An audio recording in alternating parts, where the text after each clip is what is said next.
Hello guys, welcome to knowledge treasure hunters. हमारा आज का टॉपिक है इंटरनेशनल मार्केटिंग।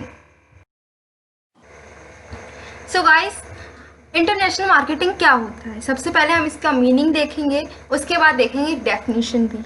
डेफिनेशन इसलिए ज़रूरी होती है कि जिससे कि जब हम आंसर राइटिंग करें तो एक अच्छा सा पॉइंट हमारा रहे, हमारा आंसर है उसका वैल्यू ऐड हो जाएगी। तो थोड़ी सी वैल्यू एडिंग मटेरियल रहता है डेफिनेशन, और उसमें एक जो है ऑथर उसका नेम लिख दोगे तो बहुत ही अच्छा है।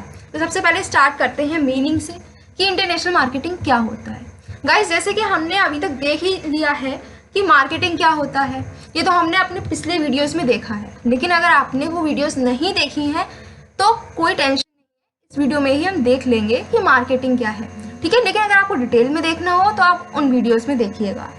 मार्केटिंग का मतलब क्या होता है गाइस, कि जब कोई भी बिजनेस, ठीक है, ऐसी एक्टिविटीज करता है जिससे कि उसकी जो प्रोडक्ट है उसकी बाइंग, उसकी सेलिंग इंक्रीज हो रही है, ठीक है। उसकी सेलिंग को इंक्रीज करने के लिए जितनी भी हम एक्टिविटीज कर रहे हैं एज अ बिजनेस, वो सारी मार्केटिंग में आती हैं, ठीक है। जैसे कि एडवर्टाइजिंग हो गया, हम सेल्स प्रमोशन कर रहे हैं, हमने कोई स्कीम निकाल दी है, फ्री गिफ्ट वाउचर दे रहे हैं, बोनस दे रहे हैं, डिस्काउंट दे रहे हैं, ये सारी एक्टिविटीज हमारी मार्केटिंग के अंदर आती हैं। लेकिन यहाँ पर हमें सिर्फ मार्केटिंग तो पढ़ना नहीं है, हमें यहाँ पर देखना है इंटरनेशनल मार्केटिंग।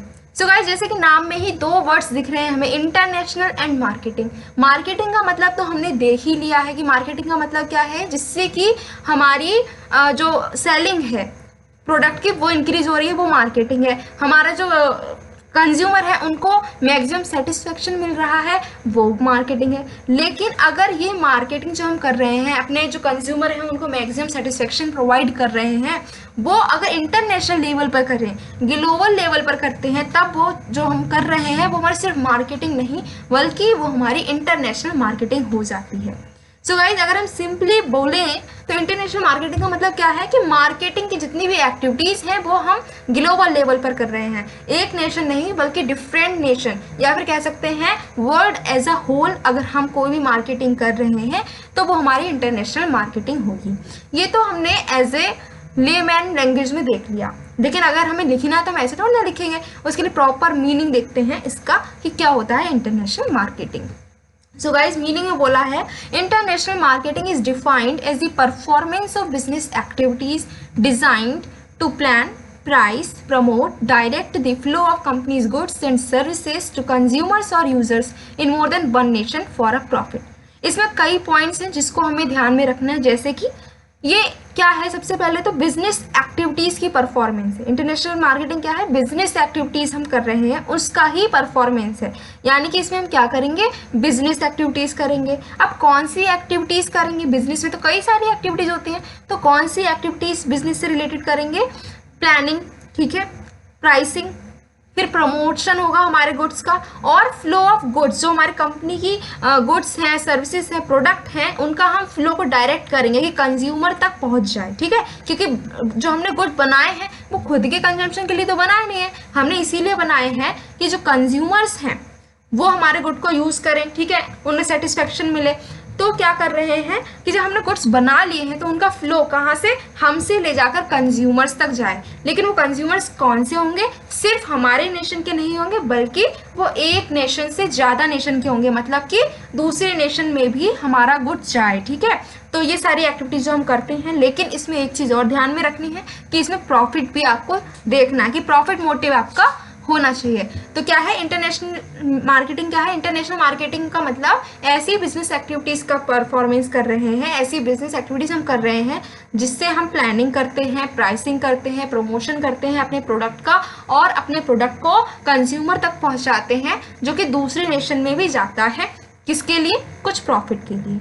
ये तो इसका मीनिंग क्लियर हो गया है, ठीक है। आई होप आपको क्लियर हुआ होगा।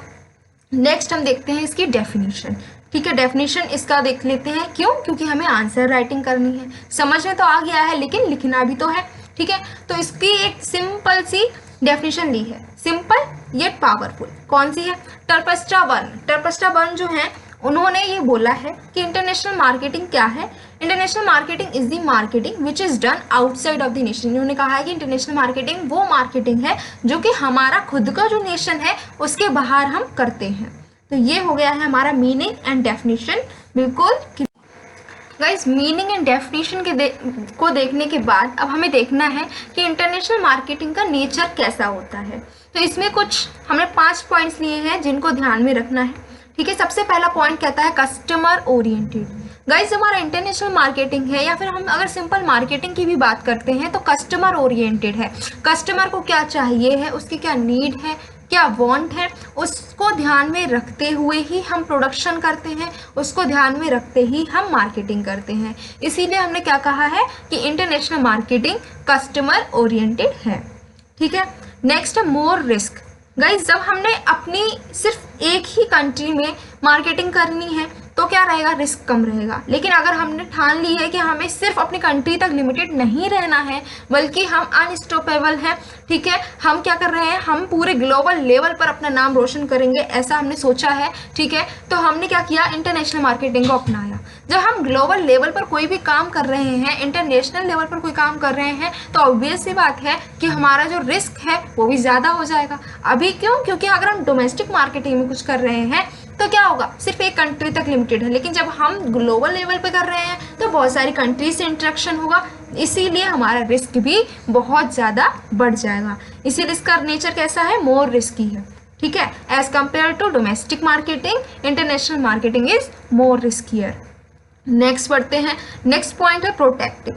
गाइज ये प्रोटेक्टिव कैसे है, ये पॉइंट काफ़ी इंटरेस्टिंग है। कैसे, क्योंकि जब हर कंट्री है वो इंटरनेशनल मार्केटिंग को प्रमोट कर रही है। क्यों कर रही है, वो इसलिए कर रही है क्योंकि हर कंट्री ये चाहती है कि उसके एक्सपोर्ट्स ज़्यादा हो, इंपोर्ट कम हो, फॉरेन एक्सचेंज ज़्यादा आए कंट्री में। तो इससे क्या है, हमें हमारी कंट्री को प्रोटेक्शन मिल रही है, हम अपनी इकोनॉमी को स्ट्रेंथन कर रहे हैं। इसीलिए इसका नेचर कैसा है, प्रोटेक्टिव, क्योंकि हम ये चाहते हैं कि हमारा एक्सपोर्ट ज़्यादा हो, हमारी सेलिंग ज़्यादा हो और हमें इम्पोर्ट कम से कम करना पड़े।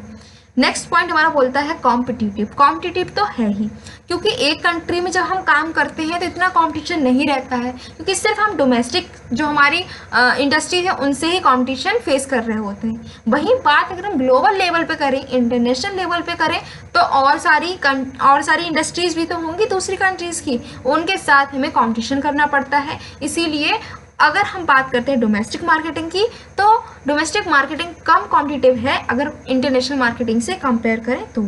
और अगर हम बढ़ते हैं लास्ट पॉइंट पर, वो हमारा रहता है इम्पोर्टर ओरिएंटेड।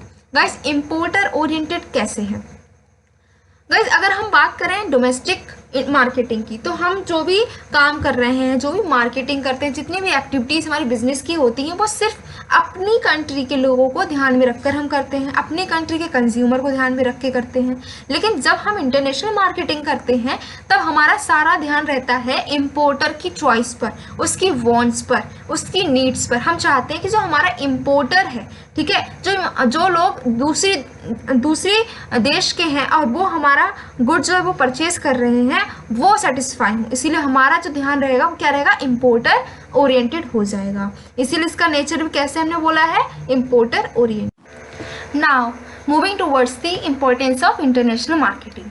आखिर हम इंटरनेशनल मार्केटिंग क्यों कर रहे हैं, ठीक है, इसकी क्या ज़रूरत है हमारी लाइफ में, क्या इंपॉर्टेंस है इसकी हमारी लाइफ में। सो गाइस अगर हम इसकी इम्पोर्टेंस की तरफ ध्यान दें तो इंटरनेशनल मार्केटिंग के सिर्फ एज अ कंज्यूमर हमारे लिए ही इम्पोर्टेंस नहीं है, बल्कि ये कंज्यूमर के लिए भी इम्पॉर्टेंट है, प्रोड्यूसर के लिए भी इम्पॉर्टेंट है और इकोनॉमी एज अ होल पूरी कंट्री के लिए भी इम्पॉर्टेंट है। तो हम सबसे पहले देखते हैं कि कंज्यूमर्स के लिए कैसे इम्पॉर्टेंट है इंटरनेशनल मार्केटिंग, क्योंकि हम तो अभी कंज्यूमर हैं, तो सबसे पहले अपना ही देख लेते हैं कि हमारे लिए क्या फ़ायदा करता है इंटरनेशनल मार्केटिंग। सो गाइस यहाँ पर देखते हैं, सबसे पहला पॉइंट बोलता है good quality of products. Obviously जब बहुत ज़्यादा कंपटीशन हो रहा है तो हर कंपनी अपने जो प्रोडक्ट हैं वो बेस्ट क्वालिटी के बनाने की कोशिश करती है, उनको ग्लोबल स्टैंडर्ड्स को फॉलो करना पड़ता है और एज अ रिजल्ट हमको एज अ कंज्यूमर अच्छी क्वालिटी के गुड्स अवेलेबल हो जाते हैं। नेक्स्ट पॉइंट बोलता है लार्ज वैरायटी।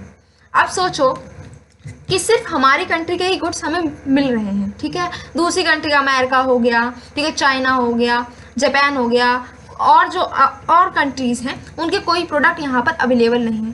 तो जितनी वैराइटीज़ अभी हमें मिल रही हैं, कोई भी जैसे कि अगर हम लेना चाहें तो परफ्यूम्स की रेंज ले लो, तो इतने सारे परफ्यूम्स हमें जो पूरे ब्रांड्स मिल रहे हैं, अलग अलग ब्रांड्स मिल रहे हैं, ठीक है, इतने सारे परफ्यूम्स अवेलेबल हैं जिसमें से हम कोई सा भी चूज़ कर सकते हैं। तो क्या इतनी वैरायटीज़ मिल सकती थी? नहीं मिल सकती थी, क्योंकि एक कंट्री है तो उसके प्रोडक्शन भी तो लिमिटेड होगा।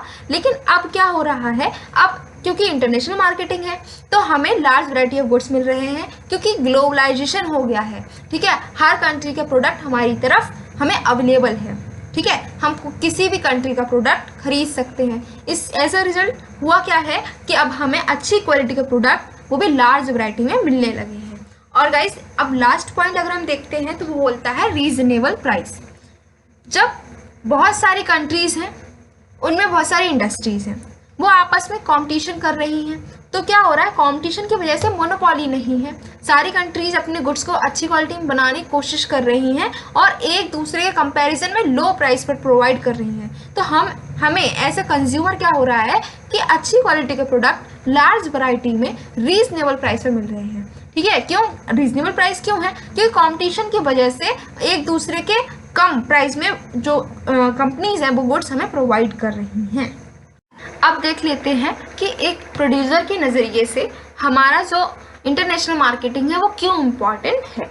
गाइस इसमें भी सिर्फ 3 पॉइंट्स हम देखेंगे। तो पहला पॉइंट बोलता है export of surplus production. Guys अब सपोज करो एज अ प्रोड्यूसर आपने बहुत ज़्यादा प्रोडक्शन कर लिया है, अब इतनी डिमांड आपकी खुद की कंट्री में तो है नहीं, तो आप क्या करोगे? अगर इंटरनेशनल मार्केटिंग है आपके पास तो आपका जो एक्स्ट्रा आपने जो प्रोड्यूस किया है, आपका एक्स्ट्रा प्रोडक्शन है, वो दूसरी कंट्रीज में आप आसानी से एक्सपोर्ट कर सकते हो। तो यही पहला इंपॉर्टेंस रहता है इंटरनेशनल मार्केटिंग का, क्या कि अगर आपका जो सरप्लस प्रोडक्शन हो रहा है, आपकी कंपनी ज़्यादा प्रोड्यूस कर रही है, तो वो सारा प्रोडक्शन एक्स्ट्रा वाला आप क्या कर सकते हो, एक्सपोर्ट कर सकते हो। नेक्स्ट पॉइंट बोलता है एक्सपेंशन ऑफ मार्केट। जो हमारी मार्केट है वो भी अब एक्सपेंड हो रही है। अब हमारी इंडिया वाले, मान लो सपोज करो आप इंडिया के प्रोड्यूसर हो, तो सिर्फ इंडिया वाले कंज्यूमर्स ही आपके गुड को नहीं खरीद रहे हैं, बल्कि दूसरी कंट्रीज के लोग भी आपके गुड को खरीद रहे हैं, उनको यूज़ कर रहे हैं। तो इससे क्या हो रहा है कि आपकी जो मार्केट है सिर्फ इंडिया तक लिमिटेड नहीं रही, बल्कि अब वो ग्लोबल हो चुकी है और दूसरी जो देश हैं वो भी आपके मार्केट को यूज़ कर रहे हैं, आपके गुड को यूज़ कर रहे हैं, प्रोडक्ट का यूज़ हो रहा है आपका। तो इससे क्या हो रहा है, आपकी जो मार्केट है वो बहुत एक्सपेंड हुई है due to international marketing. And last point बोलता है more profits and increase goodwill.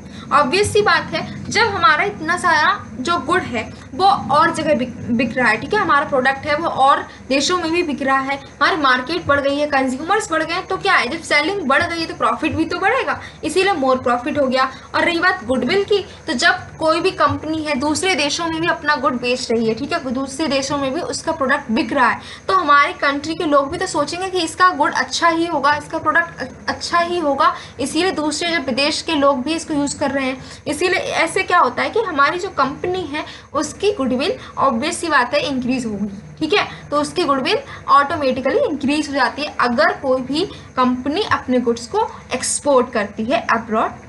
Guys हमने देख लिया कि कंज्यूमर के लिए क्यों इम्पोर्टेंट है, प्रोड्यूसर के लिए क्यों इम्पोर्टेंट है, लेकिन अब हम देखते हैं कि इकोनॉमी एज अ होल, एक कंट्री के लिए इंटरनेशनल मार्केटिंग क्यों इम्पोर्टेंट है। सबसे पहला पॉइंट बोलता है इंक्रीज्ड प्रोडक्शन। अब हमें एक्सपोर्ट करना है तो हमारी इंडस्ट्रीज़ क्या करती हैं, ज़्यादा प्रोड्यूस करती हैं, क्योंकि उन्हें पता है कि उनका एक्स्ट्रा प्रोडक्शन जो है वो आराम से विदेश में चला जाएगा, एक्सपोर्ट हो जाएगा। इसीलिए हमारी जो कंपनीज़ हैं अब वो लिमिटेड प्रोडक्शन ना करते हुए जितना ऑप्टिमम प्रोडक्शन वो कर सकती हैं उतना प्रोडक्शन करती हैं। तो इससे क्या हो रहा है कि हमारा प्रोडक्शन जो है वो इंक्रीज़ हो रहा है, हमारी पूरी इकोनॉमी का प्रोडक्शन इंक्रीज़ हो रहा है।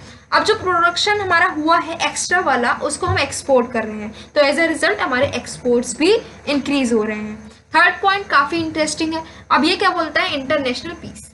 इंटरनेशनल मार्केटिंग का इंटरनेशनल पीस से क्या रिश्ता भी, ठीक है, क्या रिलेशन है, इंटरनेशनल पीस कैसे मेंटेन हो सकती है, ऑब्वियसली हो सकती है। कैसे हो सकती है, क्योंकि जब हम दूसरे देशों के साथ में ट्रेड कर रहे हैं तो उनके साथ में हमारे जो रिलेशनशिप हैं वो भी तो सुधर जाएंगे, ठीक है। अब अगर किसी भी देश के साथ में आपकी लड़ाई चल रही है, ठीक है, युद्ध चल रहा है, वॉर चल रहा है, तो क्या आप उसको अपने प्रोडक्ट दोगे? नहीं दोगे, उसके साथ ट्रेड नहीं करोगे।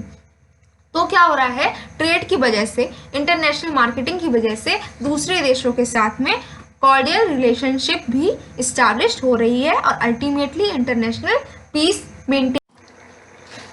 गाइस अब हम देख लेते हैं कि डोमेस्टिक मार्केटिंग और इंटरनेशनल मार्केटिंग में क्या डिफरेंस है, दोनों कैसे एक दूसरे से अलग हैं।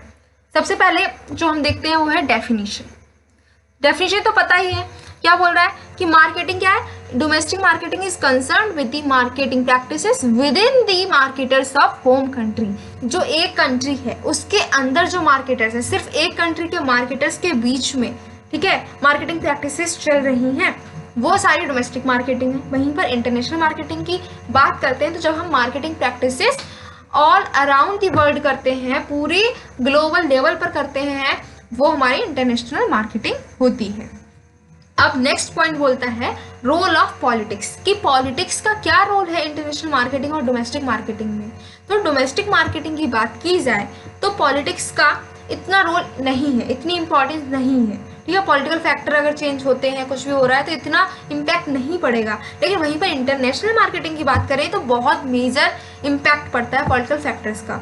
अब ये कैसे समझ सकते हैं, ये हम ऐसे समझ सकते हैं, सपोज करो कि एक कंट्री है, उसके पॉलिटिकल फैक्टर्स अच्छे नहीं है, उसकी गवर्नमेंट ने क्या करा है कि दूसरी कंट्री, एक जो कंट्री ए है, ठीक है, और दूसरी कंट्री बी, तो कंट्री ए, ठीक है, उसकी गवर्नमेंट ने ऐसे रूल्स बना दिए हैं, ऐसे लॉज बनाए हैं जिससे कि कंट्री बी से क्या कर सकती है, वो इम्पोर्ट नहीं कर सकती है।